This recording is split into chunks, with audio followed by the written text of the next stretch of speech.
So we'll start our presentations now. So I would like to invite Dr. Sushmita Nande to talk about responsible AI and net zero, a critical intersection for the future. Dr. Sushmita. Thank you, sir. Very good morning, participants, online and offline, and respected chair. I'm Dr. Sushmita Nande from MES Garware College, Pune. I'm a professional with 25 years of experience in academic and industry.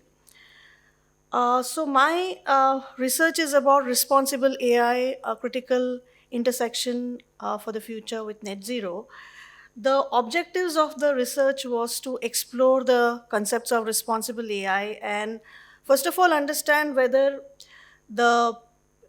it is really useful for net zero, and also if it is, then what are the challenges or drawbacks of responsible AI, and then understand what are the suggestions for implementation of responsible AI.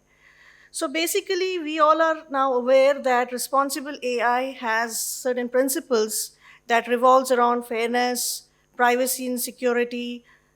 I'm muted, it says. It's okay? Okay, thank you. Inclusiveness, reliability, safety, transparency, accountability, and net zero also denotes the equilibrium between the quantity of greenhouse gases released into the atmosphere and the quantity eliminated. And this is very much important. Decarbonization is very much important to alleviate the most severe consequences of climate change that we are experiencing every day. So how these are related, how net zero and responsible AI are related, we can see that, and we can understand that, as Sandeep sir also mentioned, that decarbonization is not a single entity's responsibility. It's an entire collaborative effort. It would always require stakeholders' coordinated efforts, and this could require an extensive use of AI to decarbonize all the systems. Like say 40% of the greenhouse gases are emitted by transportation and all the energy systems across the world. So this is an urgency, it's not a choice. So it is a very important thing that AI has to be used for decarbonization. But also, we can also see that responsible AI revolves around these principles like transparency and accountability and all this. So you need data disclosures here, because net zero cannot be achieved without data disclosures, especially if we consider scope 3 emissions. Across the supply chains, we need the emission data across various tier 1, tier 2, tier 3, and likewise all these supplier data, which we cannot get it just like that without disclosures. So since accountability, transparency is one principle or few of the principles of responsible AI, they are very much related. Now, the literature review of my research found that there is a huge potential of AI to achieve net zero, because AI can accelerate all these things. That's the reason it is very important.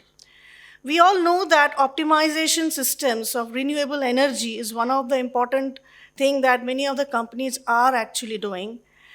Then AI-powered smart grids infrastructure is another thing that many of the companies have started doing real-time data analysis, and they're trying to minimize the waste.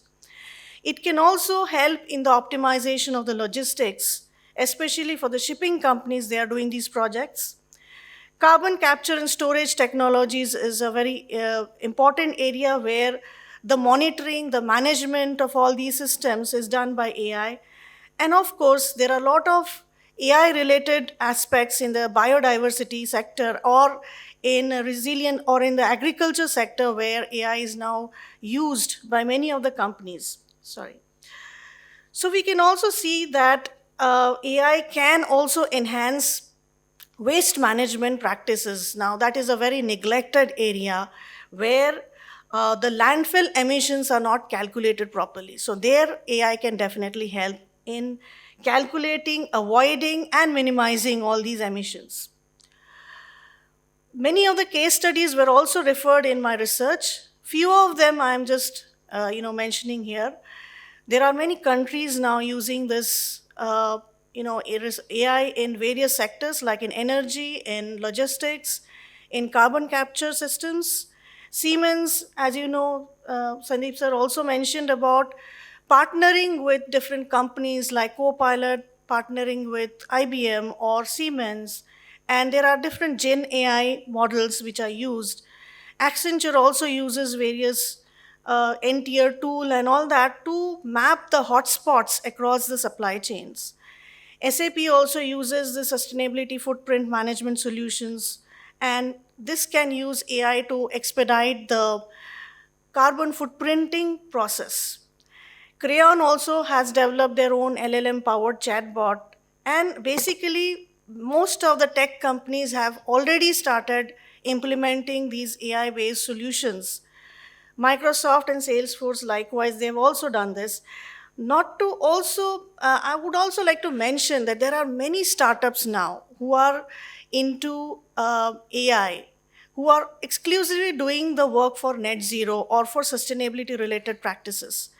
So there are a lot of companies now who are into developing AI based solutions and who can really help to accelerate the net zero processes of a company or of the country as a whole.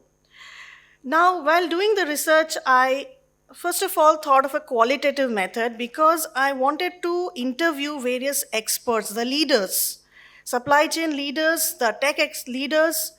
What are their thought processes on this particular responsible AI?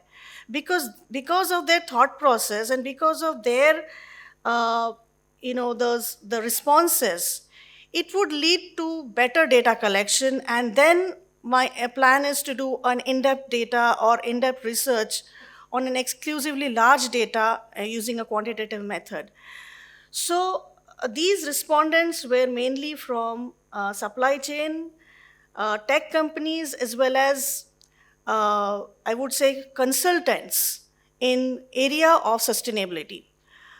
The responses that were received from these experts were from the challenges point of view where that financial feasibility is a big question, because obviously because of the training, the pre-trained tools that people are using, and of course there are a lot of training requirements of the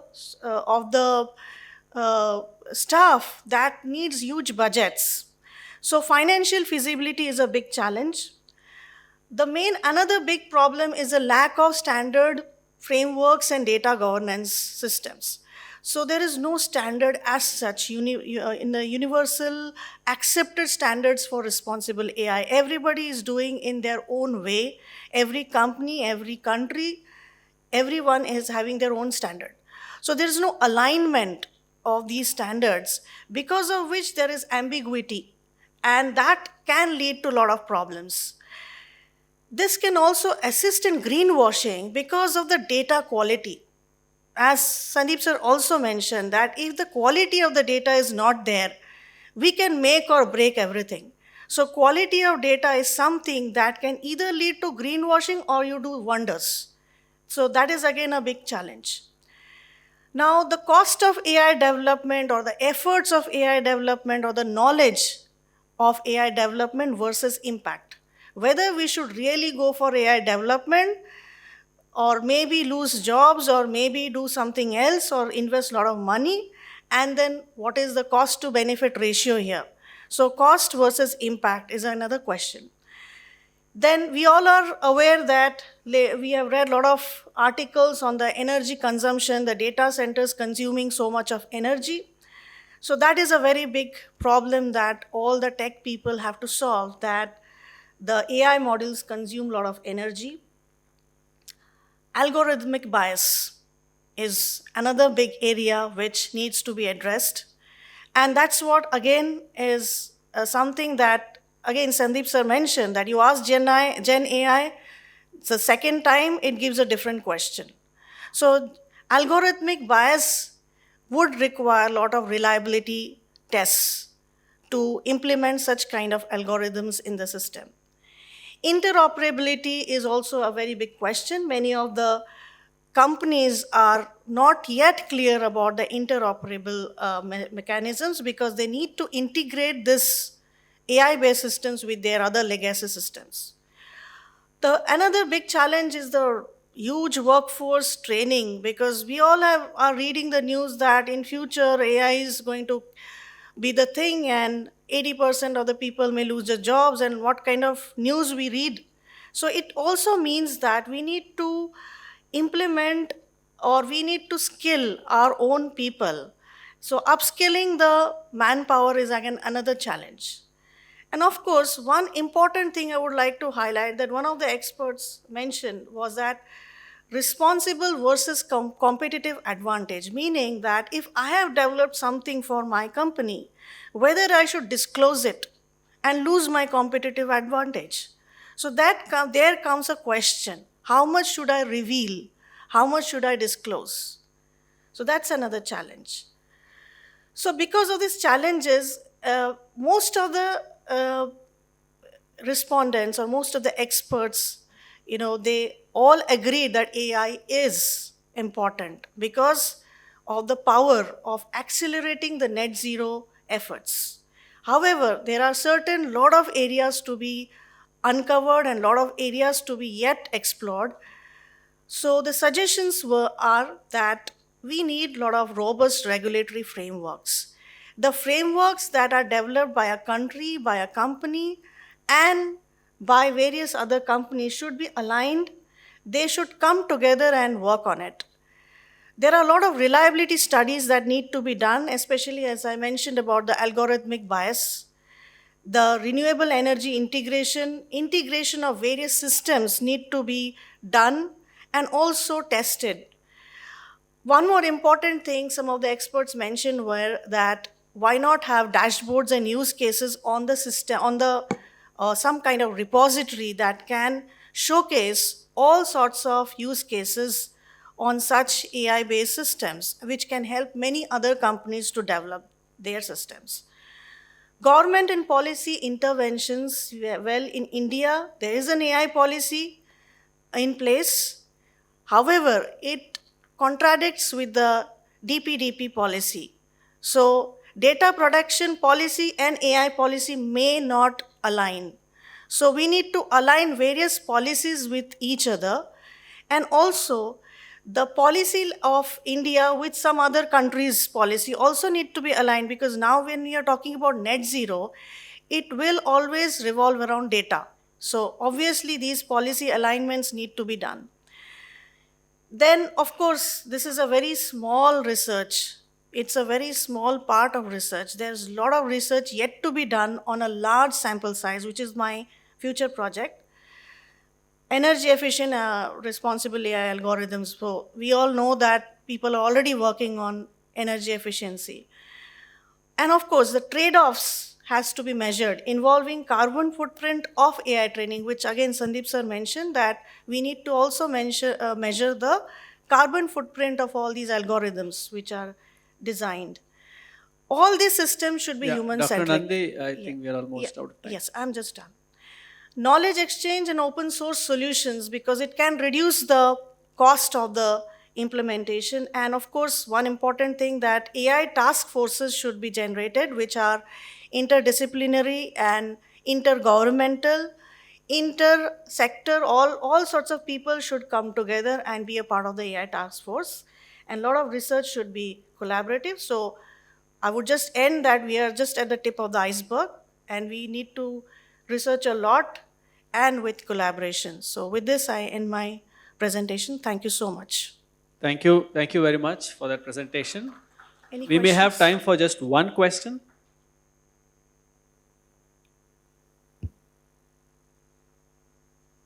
All right. If we don't have any hands up, yeah, please. Can I have a mic there?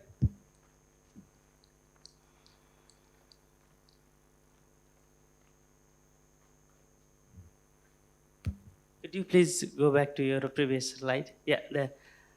Thank you for the wonderful presentation. I can see on your suggestion, the first one, creation of robust regulatory framework.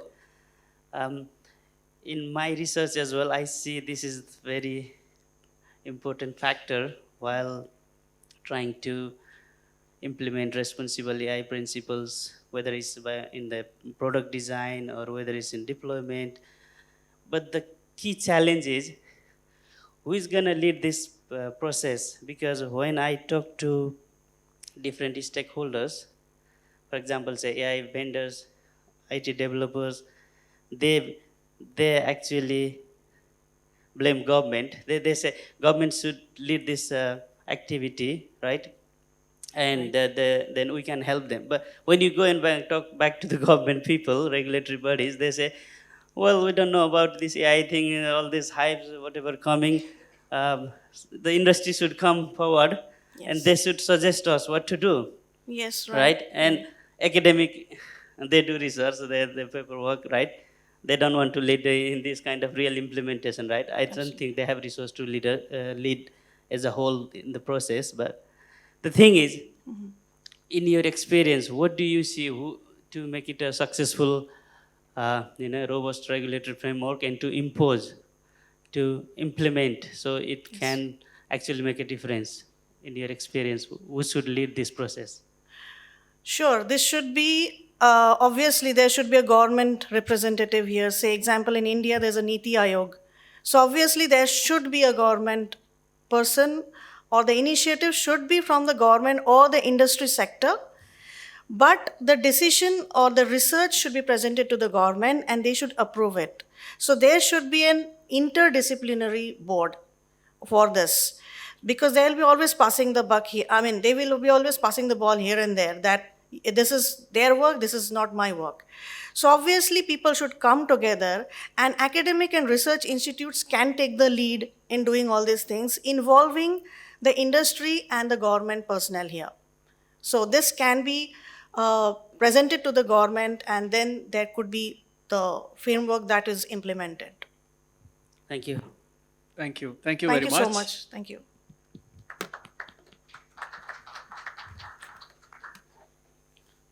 I would like to now invite the second set of speakers, Subramanyam, Joel, and Sonal, on the topic, the Green Mile, a multi-layered quest to reveal, measure, and slash carbon emissions in AI training in inference. Hello everyone, myself Subramanyam Sahoo, and I co-authored this research paper with his Joel and Sonal, and our topic is the Green Mile, a multi-layered quest to reveal, Just measure, to and remind you slash before you carbon. proceed, you have about 10 minutes for the presentation. If you want to leave 5 minutes for the questioning, so that you can adjust your time.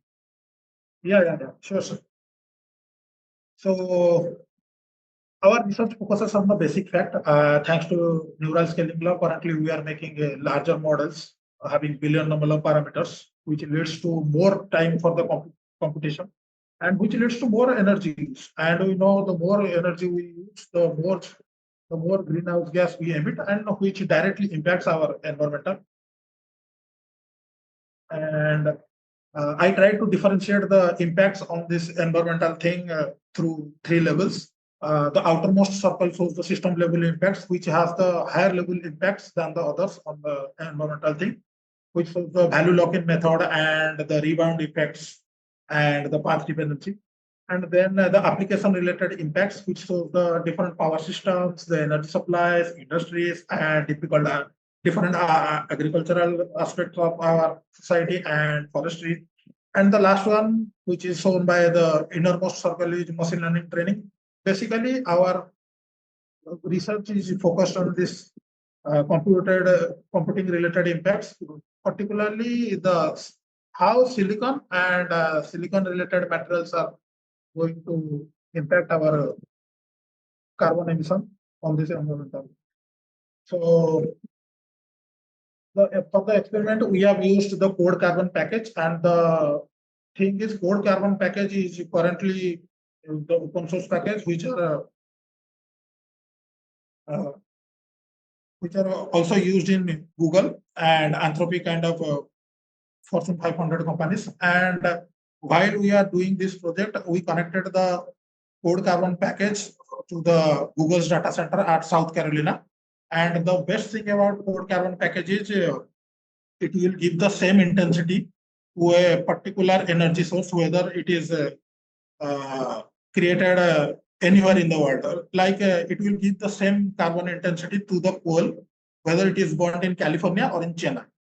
So this is the basic formula which shows how the code carbon package is currently computing the effects of greenhouse gas. And you can say energy consumption calculation, which is the power usage into the runtime in hours, and then the total carbon emissions in gram CO2 equivalent, which is the energy consumption and the carbon. And the goal of our task is to leverage the historical sea surface temperature to forecast the NINO 3.4 index.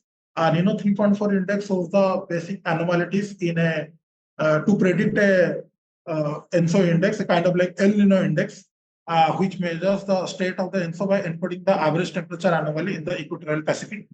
And the objective function of our task is a RMSE score. We took particularly RMSE score because it is sensitive to outliers and it can show the how your predicted values are different from your truth values, ground truth values. And so we all know first we have to try the machine learning models through Occam's razor principle, so the basic models of linear regression.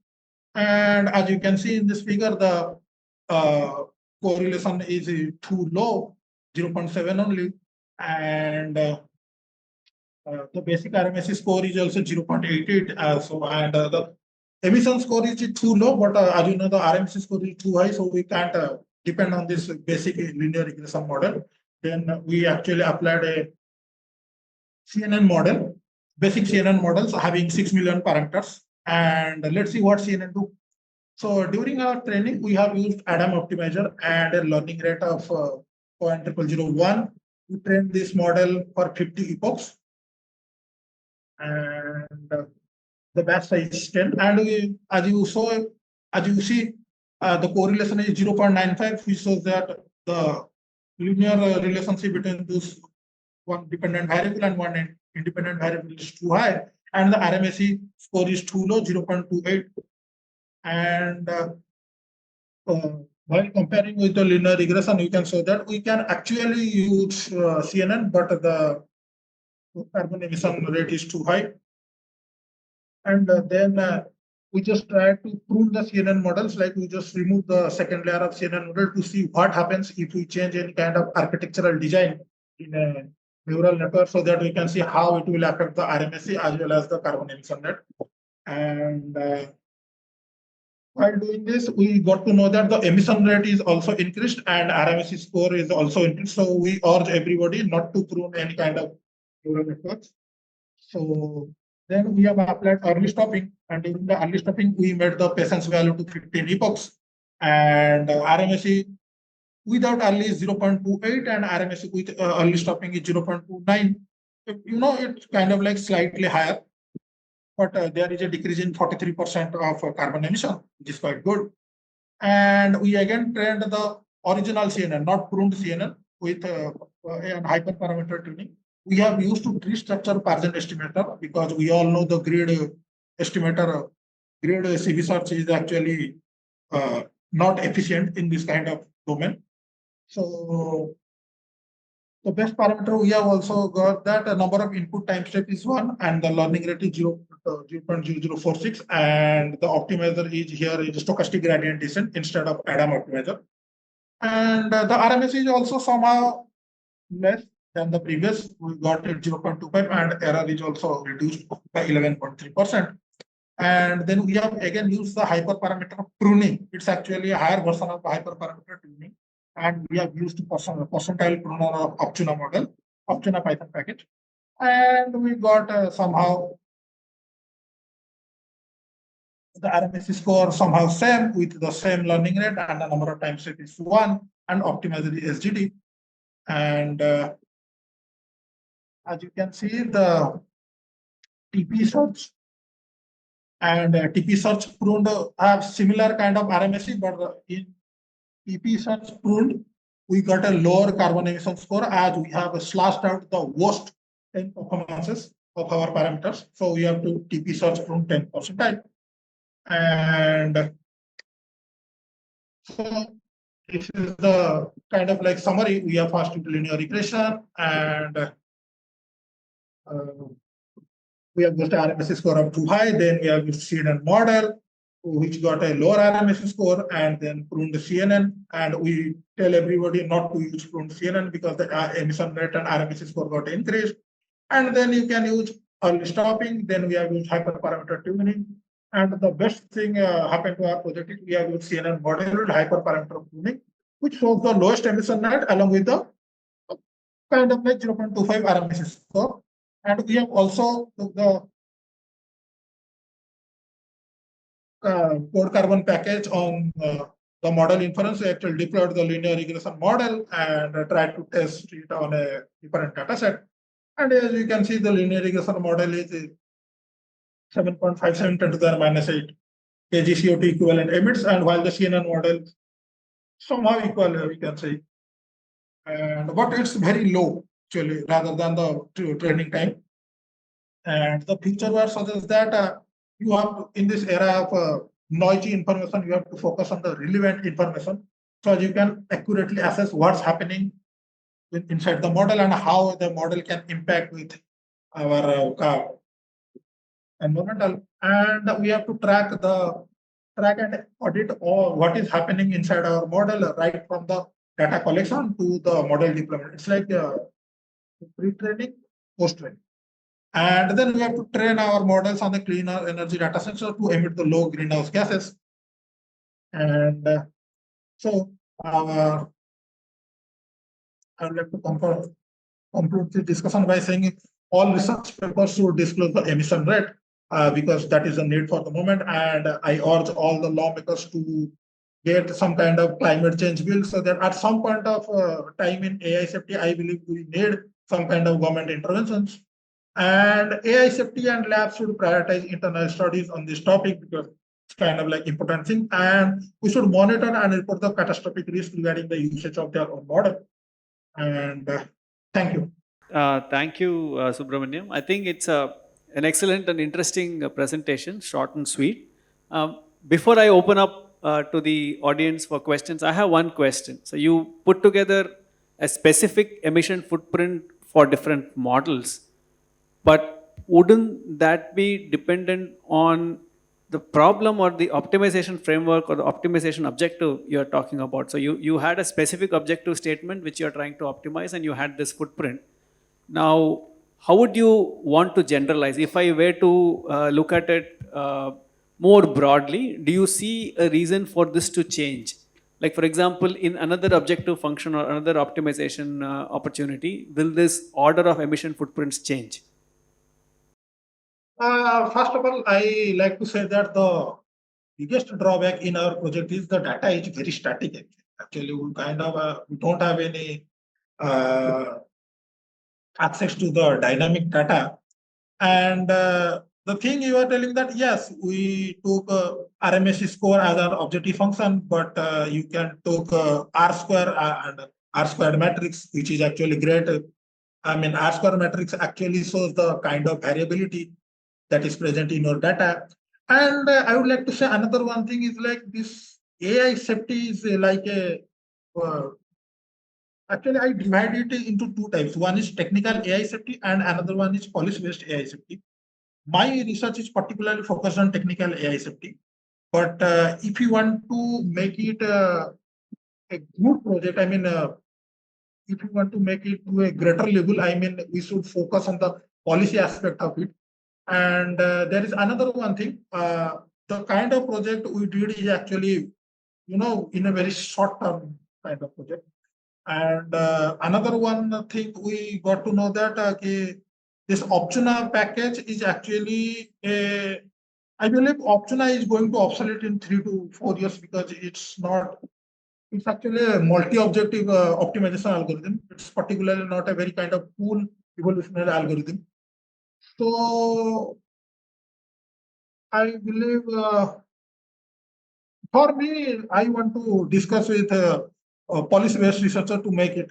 Sure. I think, yeah, it's a open question and I think a very interesting research topic. I'm particularly thrilled by saying your search has now emitted so much footprint. Now people have started doing that to your email, saying your email is now emitting so much of CO2 footprint. Nevertheless, I would like to open this up for our audience here for the questions.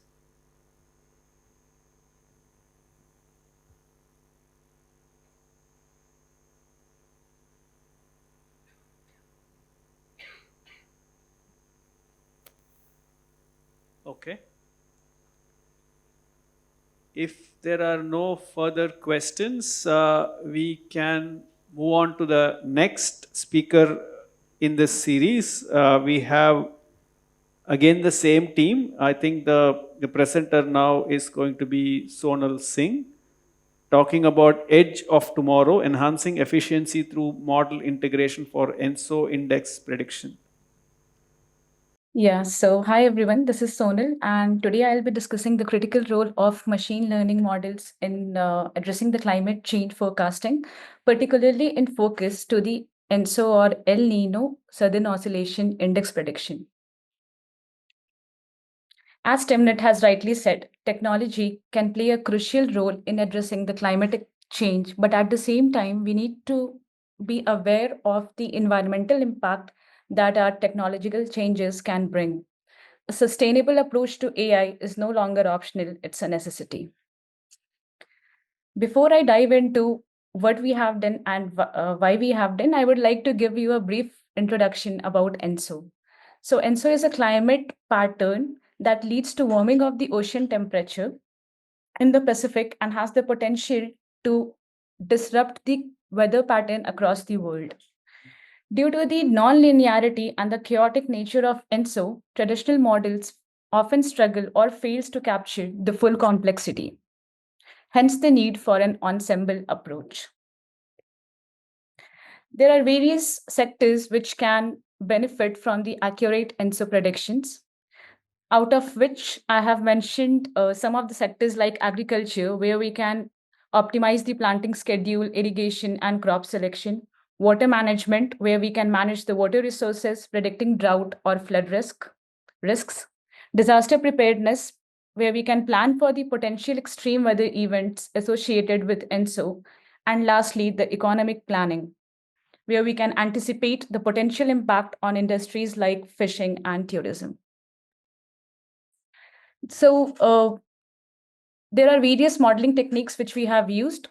The first one being the simple linear regression model, where we try to predict the ENSO index based on the linear relationships between the predictors.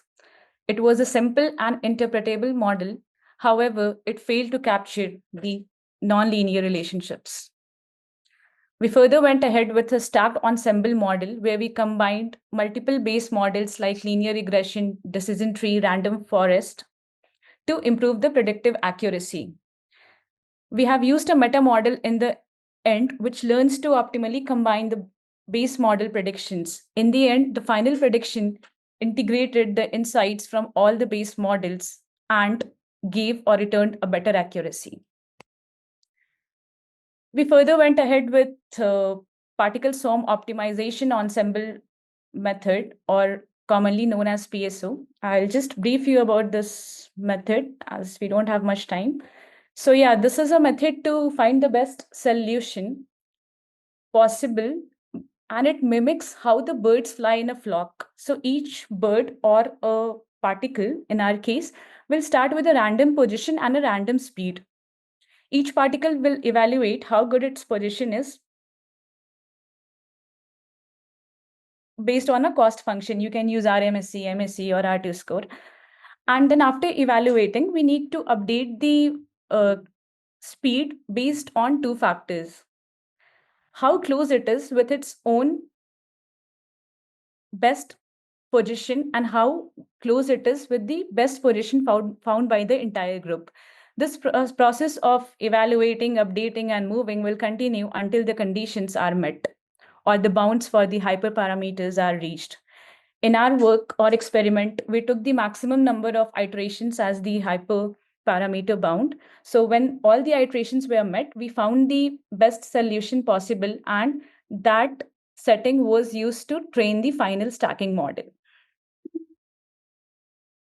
So yeah, we started with the loading and processing of data, which includes the reading the historical ENSO anomaly data along with transforming the sea surface temperature data. We prepared the data set by splitting it into training, validation, and test sets. We started with the linear regression model, which acted as an initial benchmark model. We evaluated the linear regression model using various matrices, such as MSE, RMSE, and R2 score. The model ran quickly, but it lacked accuracy on the test as well as the validation set. Hence, we transitioned into a stacked ensemble and a PSO stack ensemble model. We even compared the training time, where we found that the linear regression model took the least time to run, whereas the CUML stacked regression model took the longest time to run. So this is the comparison result between the various models. As you can see in the slide, the linear regression ran quickly, but it lacked accuracy on the test set. On the other hand, the stacked regression model took a longer time to run, but yielded a significantly better result. The CUML stacked regression with PSO took the longest time to run and yielded a result which was almost similar to as that of the stacked regression. Ultimately, the stacked regression model was the winner as it proved to be the most efficient, effective, and balancing accuracy model. Not only this, the stacking regression model also outperformed all the other models in terms of the validation set accuracy, where we achieved a very good score of 0.905 on the validation set. So, in short, when we try to prioritize the accuracy, we often need to include more parameters, which leads to more computational resources and leading to further carbon emissions and heat productions. Conversely, if we are constrained by time, we rely on the baseline model. The catch here is to strike a good balance between uh, achieving a good accuracy within less execution time. So, the key takeaway or the point which we are trying to convey from our work is that rather than jumping into the complex models right away, we can try with a simple or the ensemble approach. For further So the further research opportunities include leveraging the concept of knowledge distillation, which involves transferring of weights from a complex model to a simple model to lower the computational requirements. We can also use transfer learning to save the resources, as we don't have to train the model from scratch. We can also try to integrate the reinforcement learning with ensemble models to enhance the accuracy. That's all. Thank you. Thank you. Thank you very much, Sonal. For the audience out there, if there are any questions, I could definitely see. Probably, Sonal, you could take some of the questions from online. So the first one, all right, I think these questions are for Dr. Sushmita. The first one is, what do you mean by algorithmic bias? Could you explain a bit more? And the second one, you had talked about standards and frameworks. How about ESRS and SSAB? Maybe Dr. Sushmita can take that. Can I have a microphone? Hello, am I audible? Yeah. Okay, so algorithmic bias is when you selectively take only the some of the data and not consider the right data. And many a times, the data quality, as I mentioned, is a big problem. So not selecting the right data and only selecting few data which is available and considering them right is algorithmic bias. There's a lot of work going on in this area. So if the data is incorrect, it will obviously lead to a lot of incorrect interpretations, and the whatever emission or data that you get would be always incorrect. So that's the first thing. And the second question was about the data frameworks and yes, SASB and all that. So yes, this is, I would say that there are standards now, GRI, SASB and all, they have different standards in place, but this is going to evolve in the near future, considering the what do you say, the requirements that are going to come in the future. because as I said that this is just the tip of the iceberg. There are a lot of research that is still being done in this area, and that's the reason alignment of various standards need to be done. There are certain things not listed or not considered in certain standards which are there in the others. So if comprehensive analysis of all these standards and alignment is done, it can solve a lot of problems. Thank you. Thank you. Any other question for Sonal, who just presented, or for Subramanyam, who presented earlier?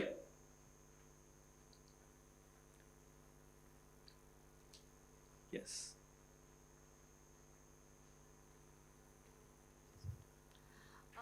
Hi, myself Bhagyeshri from Infosys, from the IT governance sector. So I'm just extending answer to Sushmita. So we are into the responsible AI, and definitely what she has said, that there are so many standards, so many regulatory bodies are there, but those needs to be normalized or generalized as per the respective domain. So, and another part is that until and unless government take a major role in it, it won't come into the concrete structure. So yeah, however we are trying as a corporate level, we need a government support. Yeah, I agree. Standardization of standards is another problem. Yeah. Thank you. Hi, Sonal. This is Akshay. Thanks for the great talk. I have a question about the future directions you mentioned. In your study, you posed a regression problem. And the thing with reinforcement learning is it's a trial and error learning approach where you have a goal which is taken as the outcome of maximizing a cumulative reward. So how would you convert your regression problem into a reinforcement learning framework? Can you share some insights for me? Sonal, were you able to hear that? Can you please repeat your question again? Sure. I'm just curious, like, how would you convert the regression problem which you outlined in your study into like a reinforcement learning framework? So that's something I've not come across and I'm really intrigued by. Like, do you have any insights there? Yeah, we do have a weighted regression model, right? In regression, like what you have at the end is like a loss function, which is your RMSE, or but you don't, in reinforcement learning, you don't have a loss function per se, right? It's like you take an action and you receive a reward from the environment. The reward may be instantaneous or delayed. So Yeah, I mean, that's correct. We can't use the same metrics to evaluate the model performance while using reinforcement learning. These are only applicable if you are using the regression models. So we can check on some other factors. Even I need to do a research on this. So yeah, we can talk about this later. Sure, thank you. Okay. Thank you so much. All right. If there are any further questions from the online participants, I request them to post it on the chat window while we currently move on to our next speaker in this series. We have Jevon Westcarr from the University of Hull talking about devising a responsible framework for air quality sensor placement. Okay, wonderful. So, good morning, everyone. I'm Jevon Westcarr, as mentioned. I'm a PhD student at the University of Hull, and we'll be talking about devising a responsible framework for air quality sensor placement.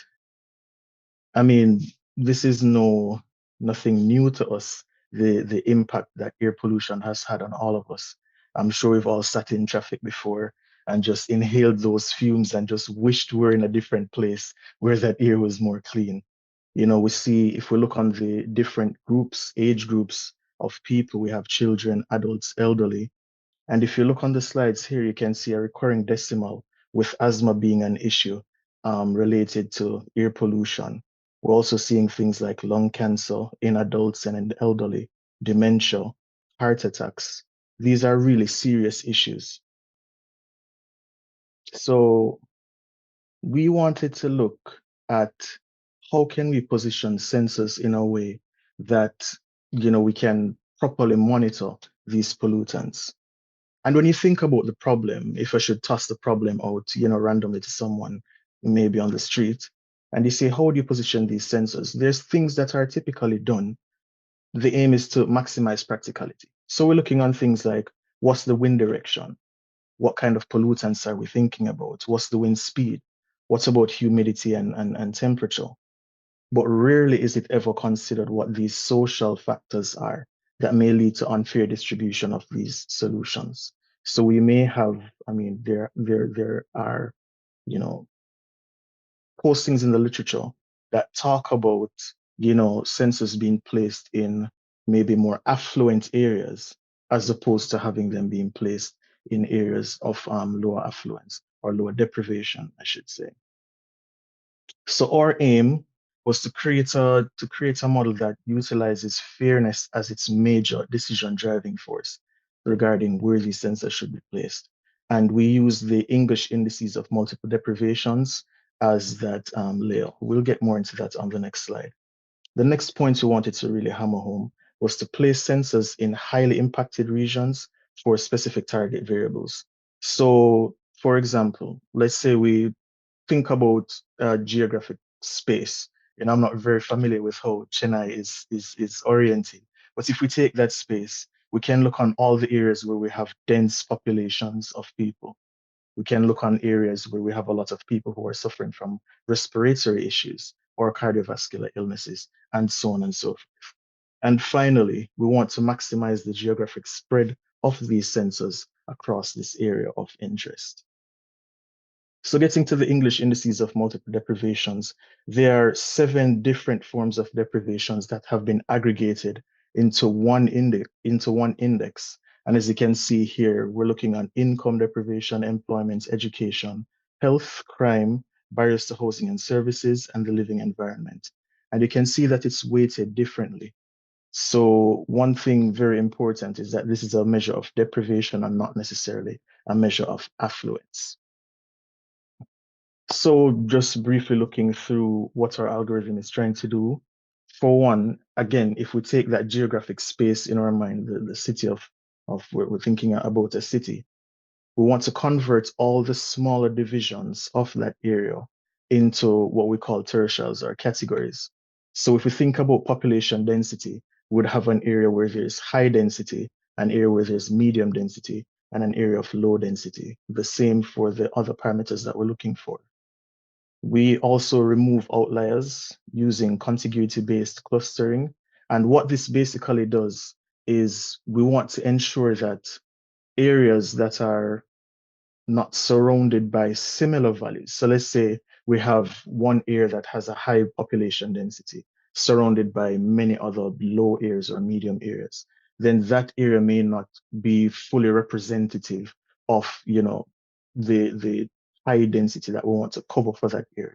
So we'd want to look on things. We cluster the locations that share similar values. Next, we select the locations based on our fairness layer.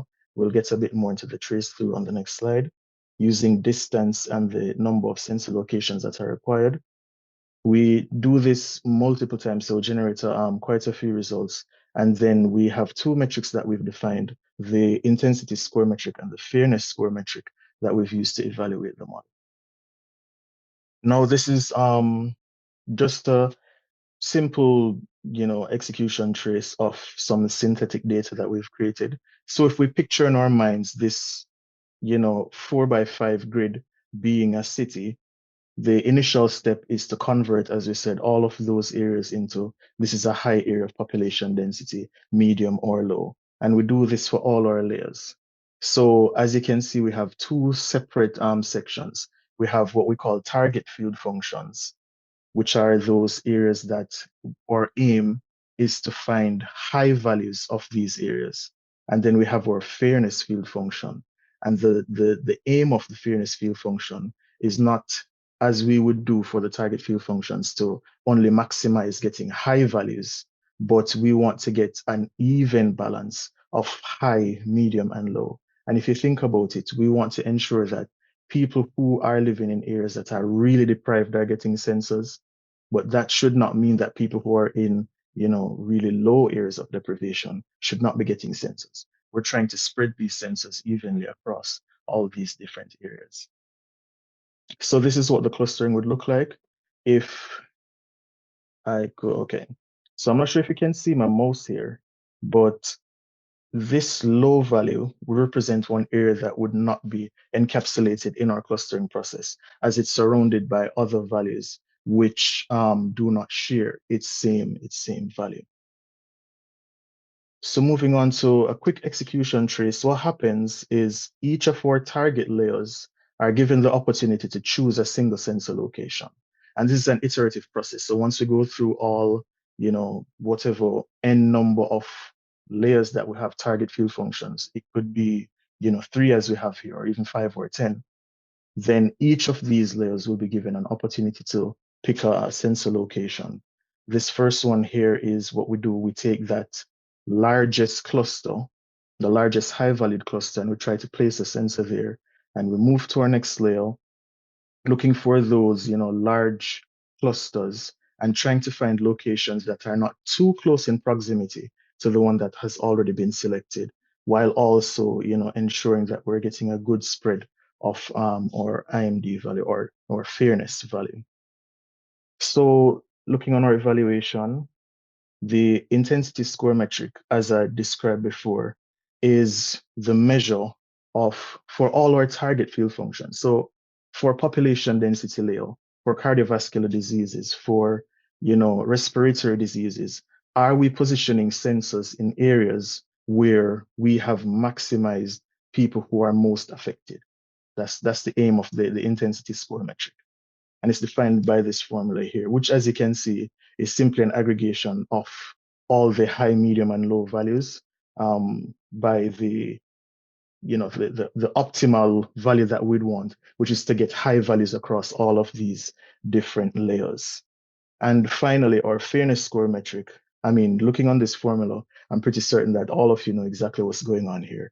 But we're looking on that entropy of the entire space. So for the locations, if we're getting, if you think about information theory in some sense, we want to get as impure a solution as possible, so that we have, let's say we have 9 sensors that we're trying to place. We want to have 3 sensors placed in high areas, 3 in low areas, and 3 in medium areas. So looking on the final results for that synthetic data that we had looked on, we can see the different layers here: population density, respiratory diseases, and cardiovascular diseases there on the left, and the IMD representing our fairness value. And we've achieved values of 0.14 and 0.45 for those respective results. We took this further and we did a case study on the city of Hull here in the UK. Hull is, well, where my university is located. And here you can see the IMD, population density, and respiratory and cardiovascular diseases. All of these are the geographic layers showing, those areas of high deprivation and low deprivation. For the results of this, if you look to the leftmost, you can see for a population density layer, we're selecting quite a bit of those high values, which is good from an intensity score metric perspective. The same for the respiratory and the cardiovascular diseases. For IMD, though, I would love to see a bit more in that low region, but we are getting a nice spread of values there for IMD as well.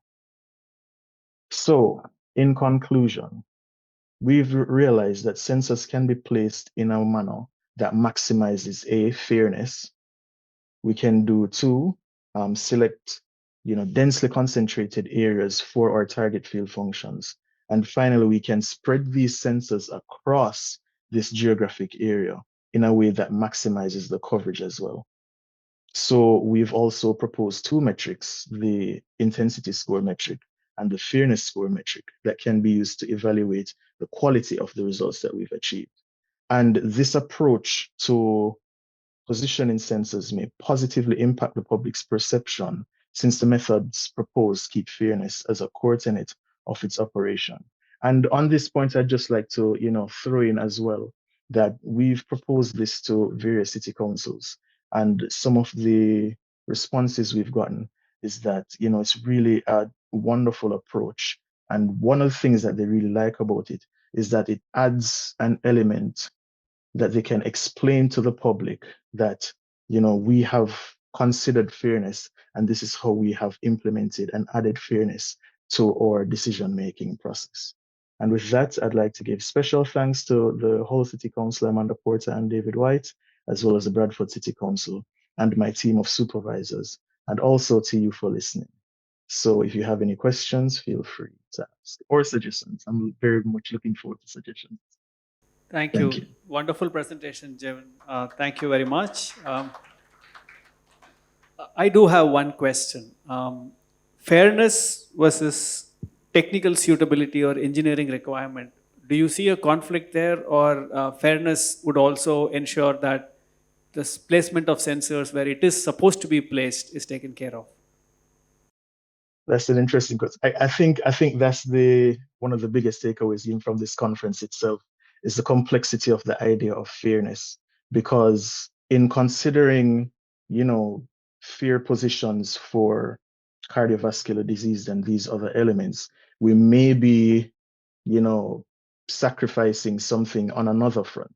And that's one of the not issues, but one of the added elements that is required for even policymakers in choosing what these specific layers that should be added into this algorithm should be. And I think it's an interesting question. It's an added layer that really needs to be considered when doing these things. Thank you. Thank you. So No now the problem. floor is fully open. Participants online, maybe you can type out your questions. I can read it out. And anybody here out who would like to? Thank you, Jevon, for your very nice presentation. A question that I have is that the method that you are proposing, what would be the relation of this method to the traditional fairness metrics that we have? Let's say we have equal opportunity, equal odds, demographic parity. There are lots of metrics there. Did you measure the relation of your metric with regards to those existing one, and what is the kind of, let's say, correlation between these metrics? Okay, that's an excellent question. For what we've done here, we've mainly focused on the metrics that we have implemented. I think that that would also be a great next step to, make that comparison against these existing metrics. But for what we've done here, we wanted to, look on what our solution is and do even some comparisons against existing sensor layouts to see how the performance of our algorithm versus what is currently, proposed or has been implemented by various councils. So again, I'll emphasize that's a great suggestion. It is something that will definitely be taken under advisement and will be published in further iterations of this. Thank you. No problem. Thank you. Good morning, sir. Thank you for your talk. I wanted to ask, have you noticed a difference in the dollar-to-dollar comparison when you account for the coverage in a particular region between the two methodologies that you propose? I mean, the traditional methodology and the methodology you propose. And also, how have you seen the curve of the degree of coverage or the accuracy of coverage that you're able to gather based on the amount of expenditure that you see by municipalities and communities? Essentially, at what point does the curve plateau? At what point is the expenditure sufficient? Okay, that's an interesting question. To be fair, I have not looked that much on the fiscal aspect of this. It is more of a theoretical framework at the moment. So as it relates to, that the dollar figure for maybe, looking on cost of census, cost of placement, that kind of thing, that is a bit beyond the scope of what I'm looking at right here. I think it's something that can be considered, but currently a bit outside of the scope of what I'm currently We have one question online, Jevon. It's looking. about Yes. how does this approach adapt to changing air quality across locations? And that is an excellent question. I think very, very, very smart question of Sukanta, that was a good question. Currently, the data we're using, and you probably picked that up, is very much situated in data that's almost somewhat stationary. So it's coming from census data, and we take census in a very sporadic fashion over quite a bit of time. So the changing air quality, what we're looking to achieve here is to position our sensors in areas where we're monitoring where people would be affected. What will happen is that as air quality changes, or these, we have different pollutant readings, because these sensors are positioned in areas that covers people who are highly impacted by various diseases, in really dense areas. We would see that these locations would be achieving, proper readings of these locations. But I do understand the heart of the question, because there's quite a bit of research into, having mobile sensor solutions, tracking the pollutants as they travel across a different set of locations. What we're looking on targeting here are solutions that we have, probably in the UK, where we have those sensors that are stationary and positioned in one area. So adapting to changing in locations is, again, also a bit outside of the scope of what we're trying to achieve here. But I do understand the heart of the question and the literature surrounded there.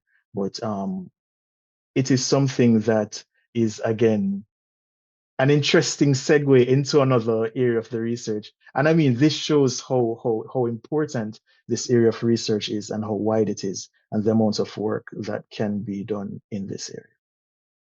Okay, we have one last question. Okay. I think this might be a naive question. Well, there's two questions, actually, if that's okay. The first question is, why not just put sensors more or less everywhere, rather than focusing them in dense populations, cardiovascular disease, etc. But also, I was thinking, who would I want to prioritize for air quality? And maybe it's because I'm a parent, but I thought, I'd want to make sure the children have good air quality. And cardiovascular disease, respiratory disease are chronic diseases that start, they progress over time. So if you could focus on children, they might stop the development of the disease early on. So prevention, really. So yeah, there's two questions there, I think. Okay, great question, Will. Quite interesting. So for the first question, it's because we really don't have the money. And tied into what my friend said earlier about that fiscal, the financial part of it. If we did have the money to place sensors everywhere, we definitely would not have a problem. The thing is, these sensors can be quite expensive. There's quite a bit of research looking on these low cost sensors to be positioned across areas, because it can be quite an expensive endeavor. And as well, you touched on another very important thing, which I probably didn't highlight as much. But what we have done here was suggested a few different layers that we can use, or some data that we could use. But this model is basically robust to use whatever data you wanted. So if there was let's say we had a meeting with some policymakers, and they said, well, we're really interested in making coverage for children, it could be a case where we're looking on, let's take some data for the location of schools. Let's focus more on certain types of communities. So it's really dependent on the data that you'd want to feed into the model. What it does is really optimizes all of these different parameters, and gives a really nice solution. What makes it really robust is the fact that with this multi-objective optimization framework, we're also looking on not only maximizing a certain value, which is typically maximizing or minimizing a certain value, which is typically found in this optimization space, but trying to balance fairness in it as well.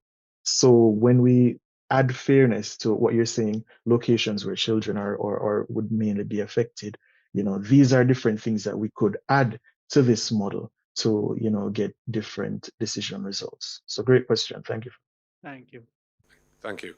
Thank you. I mean, I just want to add, there is a similar project underway at IIT Madras, where Okay.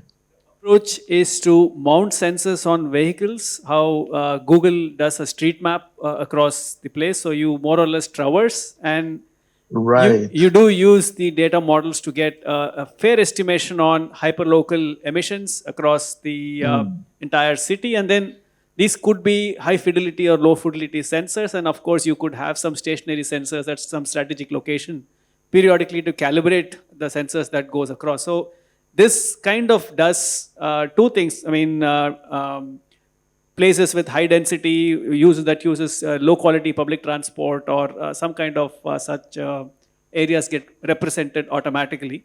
So there are approaches, as you said, how do you cover the city with as little cost as possible? Maybe another discussion. With that, I would like to close this session. Thank you very much for everyone who presented and all the wonderful questions that came across. Thank you, Jevon, for getting up early into this call, and thank you once again. I would like to invite our next speaker in the next session. I don't think Professor Nishikant is here, so maybe I will invite, I will continue. I'll have to maybe leave a little bit, but I will continue with our next speaker. Okay, perfect. Then I will hand it over to Kevin. Thank you. So we have a few house announcements to make first. So